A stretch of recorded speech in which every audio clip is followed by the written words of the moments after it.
Stephan Elliott is learning to keep his mouth shut. The Australian film director and screenwriter responsible for the 1994 cult classic The Adventures of Priscilla, Queen of the Desert has earned a reputation for telling it like it is both on and off screen. We are in the Foreign Correspondents Club, sunlight streaming in through the windows from Lower Albert Road. Elliott's minder, the affable press director from the Australian Consul General's office, has taken the hint and shifted to the other side of the bar. Elliott is fresh off the plane from Sydney and drinking his tea strong, double bags. He's excited about the coming week, which will see a screening of Priscilla on October 5th and a documentary about the making of the film, Between a Frock and a Hard Place, October 4th, both part of Pink Season HK, Asia's largest LGBT festival. What's more, the musical based on the movie has started a 4-week run in Hong Kong. And soon he will be whisked off to the mainland, with his partner, Will Beverley, courtesy of the Australian consulate in Hong Kong. I've stopped over in Hong Kong a million times, but they were literally just stopovers, Elliott says. When they asked me about this trip I said, yeah, I'd like to come and explore. It's the first brand new territory in a while, I'm looking forward to being woken up a bit. It has been just 10 days since Elliott wrapped up production of his latest movie, Swinging Safari, which is due for release in Australia in January. The comedy drama, which follows the mayhem that ensues when a blue whale washes up on an Australian beach in the 1970s, is so fresh, he says, he hasn't had the chance to work out what he wants to say about it, yet. He starts off cautiously, explaining why the working title, Flammable Children, was dropped. We found it was scaring quite a few people. A bunch of people asked me if it was a horror film. The new title more accurately reflects what happens in the movie while children in the suburban beach town are excited about the whale. Their parents celebrate by throwing a wife-swapping party. I've got into too much trouble over the years because I will say exactly what I think and cause a lot of trouble for other people. But finally, at the grand old age of 50, I've learned to filter it a bit more. Elliott had the idea 30 years ago but decided to sit on it until he felt mature enough to write the script, with enough distance from his own childhood. That time has come. He's ripped off the rosette-tinted glasses and taken a long, hard, and funny look at what it was like growing up beside the beach in the late 70s.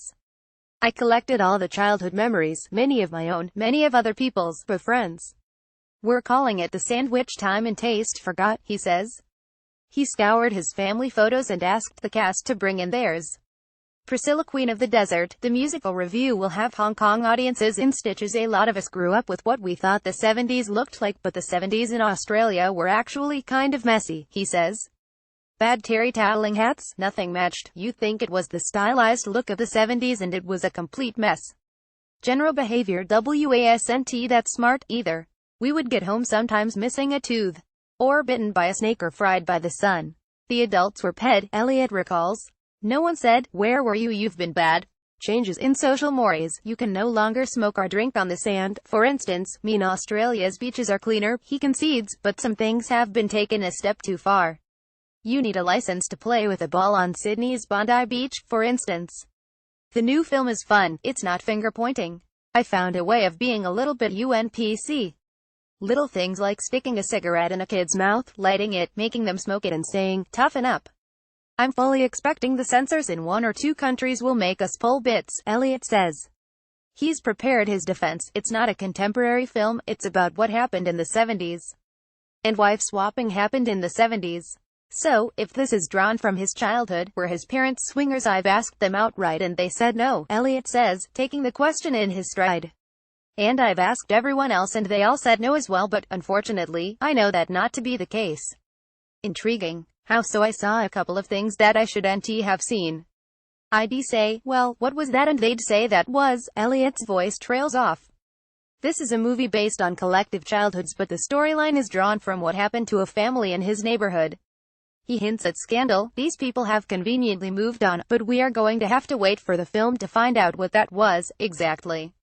And then he's back to talking about how unpolitically correct things were and how Australia got the sexual revolution wrong. By the time the sexual revolution hit Australia it was already literally out of date and they got all the rules wrong, he says. Australia was a long way away. I often say it's like Chinese whispers. By the time it got there it had all got a bit confused. Priscilla, Queen of the Desert in Hong Kong, a backstage look at the hit musical wasn't the sexual revolution, all about freedom and self-expression, not having rules. How can you get that wrong? Elliott relents and gives an example from the film. The suburban mums and dads had heard about wife swapping and that car keys were exchanged, but they hadn't got the memo about the keys being placed in a salad bowl and instead used a vase. And yes, you got it, one of the women gets her hand stuck in the vase. A classic Elliott sight gag. It plays very much on getting the rules wrong, he says. The vibe the film takes more than anything else is completely anti-political correctness. This attitude is nothing new to Elliott. He's known for putting his foot in it and admits to thriving on saying the wrong thing. In The Lavender Bus, producer Al Clark's 1999 memoir about the making of Priscilla, he recalls how the film's Cannes premiere was almost wrecked when, upon being introduced to a fellow director, Elliott bellowed, "Of course I know him. I used to bonk his wife." Elliott got down on his knees before the couple the following day, one of many apologies he gave, or should have given, in the giddy aftermath of Priscilla's success. "I've got into too much trouble over the years because I will say exactly what I think and cause a lot of trouble for other people. But finally, at the grand old age of 50, I've learned to filter it a bit more," says Elliott, who is 53. Fortunately, the filter isn't 100% foolproof and enough of the old Elliott seeps out, sometimes sharp, often sensitive, and dark and funny in equal measure. And even though he's learned to put a sock in it, he doesn't hold back when it comes to the script. "When I'm on my own and putting it on paper, it just roars out," he says. Snappy lines are Elliott's forte. Priscilla was released almost 25 years ago, but fans of the epic road movie, in which 3 drag queens drive from Sydney to Alice Springs in a bus, can recite by heart many of its one-liners. There's the classic when transsexual Bernadette, played by Terrence Stamp, turns to drag queen Felicia Guy Pearce and says, deadpan, "That's just what this country needs, a CK and a frock on a rock."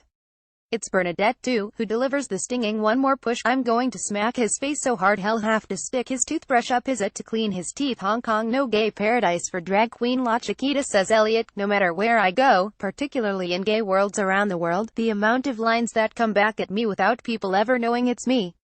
It's kind of creepy in a weird way." Swinging Safari reunites many of the Priscilla collaborators. It's led by Pearce, who well and truly buried the boy-next-door image he earned in soap opera Neighbours with his role as Felicia, and the team includes Oscar-winning costume designer Lizzie Gardner, production designer Colin Gibson, film editor Sue Blaney, and score composer Guy Gross. "It's the first time ever I've got the whole crew back together, so it's a reunion," Elliott says. "Everyone knew about it and had been talking about it for long enough. We are all still thick as thieves. There is a real family there. But it's a weird moment where we've all moved on a bit and there's 4 Oscars between them all now." Gibson rejoined the team fresh from his Oscars win for Mad Max Fury Road 2015, for which, Elliott says, he had a budget of $1 million, compared with the $100,000 he had to make do with on Swinging Safari. I tell Elliott that it's Pearce's 50th birthday the following day, October 5th. "I've done my homework," and he gasps and starts tapping into his phone. "Really, 50? I thought had been quiet over the last few weeks," he says. "Oh, he's not going to be coping, I know that right now. That means Kylie Minogue is not far behind." He admits to having had a wobbly year in 2014, when he himself hit the half-century, and says he's hulked all the way through the party that Bev Volley threw for him. "I didn't want a party," Elliott says. "I didn't like it. I'm a control freak. I'd rather have control over someone else's party." The right side of the Big 5-0 for another 7 months. National treasure Minogue also stars in Swinging Safari, along with other Aussie greats such as Jack Thompson, who makes a cameo appearance as the mayor of the seaside town, Asher Ketty, Radha Mitchell, Julian McMahon, and Jeremy Sims. A galaxy of stars meant Swinging Safari couldn't be filmed in the same relaxed way that Priscilla was. "I'd love to say, come, we own you for the next 7 weeks, we are going on a journey together. But it doesn't work that way anymore," Elliott says. "Everyone is going in and out, in different directions. There's no mistaking Elliott for anything but an Australian, the accent, the brash humor and easy laugh, but there are also vestiges of his 17 years in Britain, where he keeps a house in London's West End. And for all the gaffes and laughs, his current bedside reading hints at a complex personality. I'm reading a book at the moment about why we lie, and the bottom line is it's a survival mechanism," he says, adding that he has to tell the odd fib now and then.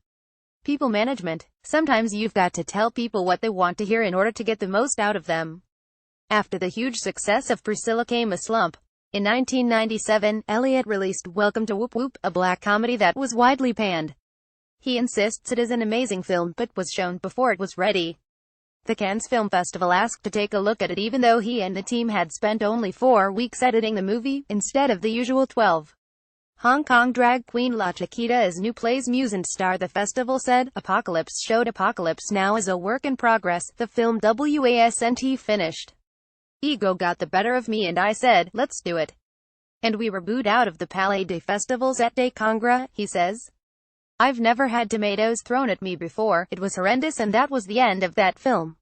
Wounds licked, he returned with the opaque art thriller Eye of the Beholder 1999, an attempt at a genre change. There was plenty of drama but it, too, went belly up. I tried to do something that I'd never done before, he says. And then I was criticized for it not being funny. The bad run of luck concluded with a near-fatal ski accident in the French Alps in 2004 in which Elliott broke his pelvis, legs and back. The slope was so remote the emergency helicopter couldn't land and when he finally reached the badly hemorrhaging Elliott, the medic didn't have blood with him. The director was told he had minutes to live and to make his piece. I thought, here we go. I've had an extraordinary life, I've lived like a king, I have nothing to complain about, I'm not going to go out crying or carrying on, and this stupid grin broke out across my face and the doctor said, what are you laughing about, and I said, everything. He wasn't laughing 2.5 days later, when he woke up in hospital, in a huge amount of pain. He was too fragile to be moved back to London, where he was living with Beverly, so he stayed in France to mend. But the process was slow, his French was basic and, with Beverly visiting for short periods, he felt desperately lonely. Against medical advice, he booked himself on an air ambulance, thank God for insurance, but disaster struck again when the light plane hit a storm over Calais. The plane made an emergency landing, but in the shake-up, everything smashed again, pelvis, back and legs, he says. The bleeding had started again, it was going back to scratch, and again they said, you're not going to make it. He did, of course, but back. In London, recovery was slow and Elliott became increasingly frustrated that, despite a second and then third chance at life, he wasn't feeling like a better person. This was likely down to his predicament. You can't walk, you can't pee, you can't eat, you can't you've got to bag up your A, he says. He spent several years having to self-catheterize. You want to go to the toilet but you can't, and the only way to do it is the old-fashioned way, sticking a large plastic tube up until it hits your bladder, and walking with a stick. But he pulled through, with a little Priscilla magic. He co-wrote the musical, and the show premiered in Sydney, in October 2006. It has toured all over the world since, from London to Sao Paulo, Athens, Stockholm, Italy, Spain, Tokyo, and now Hong Kong. In 2008, Elliott released his first film in almost a decade, Easy Virtue, an adaptation of a Noel Coward play. The movie premiered at the Toronto International Film Festival, and received a standing ovation. That night, as Elliott and the cast celebrated, the opening shots in a bidding war for the film were being fired, but daybreak would bring bad news. We woke up and the stock market crashed, the film industry crashed, the world fell apart and the film fell among the cracks, Elliott says.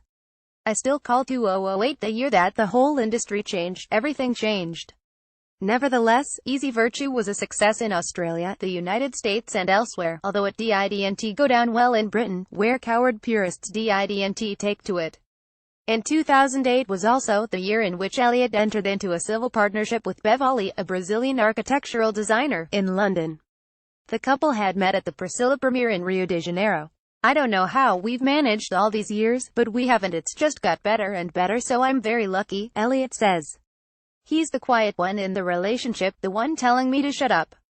Considering that Elliott penned the ultimate camp movie and musical, he's not overtly camp himself. He's loud, certainly, but he's not effete, and says he has struggled with his sexuality. I've been quite reticent about it. I've been keeping back, but I'm now getting over myself, he says. He's eager to see how Priscilla, the documentary, which will be shown to select audiences in Shanghai and Guangzhou, is greeted on the mainland. I'm going to show the film and see how I go, says the newly restrained Elliott. Priscilla, Queen of the Desert the musical is showing at the Hong Kong Academy for Performing Arts, Lyric Theatre until October 22. Tickets are available through hkticketing.com.